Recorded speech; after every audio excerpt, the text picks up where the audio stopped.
but they told me to try it. And when I hit the ball in the center of the racket perfectly one time, I really fell in love with it. It felt like nothing that I've ever felt before. And since then, I've just been trying to chase that feeling. So, yeah.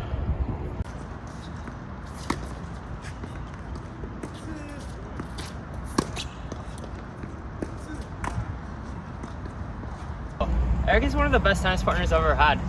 Yeah, he's not only in terms of like matching my skill level, but like just like joking around with me during practices, and it's really fun to hit with him.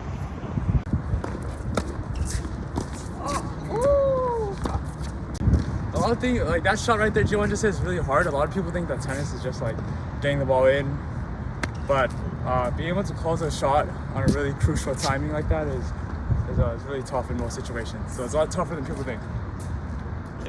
Eric's a pretty fun dude. He's definitely a cool guy, great tennis player, great person, just an even better friend. Yeah. What is that? I have one question. Yeah? What are those? What do you mean? Yeah, Eric is kind of a clown.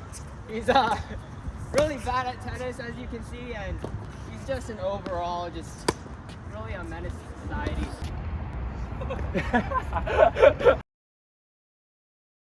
Yeah, I'm a junior in the College of Arts and Sciences. I study politics, philosophy, and economics, but minor in classical history, so like Spartans, Greek, stuff like that.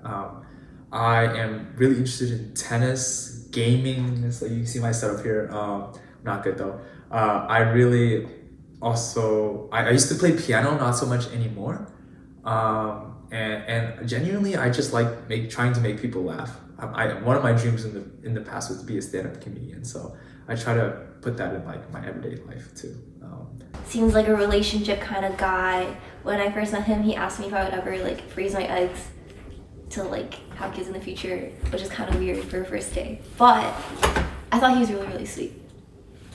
I thought he's honest, he's open, he's chill. He plays, Comedy Chronicles. I like that. He wants to become a demon slayer like me. Yeah, fucking humble! Yeah, humble, boy! Yeah, humble, boy! And I've also been involved with the Daily Pennsylvanian with their new consulting division arm. And we consulted for local restaurants, and it was really new, and I was a really big part of like growing it and like getting more clients and really developing the department for the Daily Pennsylvanian as well. And I would say my main motivations in life, starting when I was younger, like in middle school and high school, like I wanted to prove myself.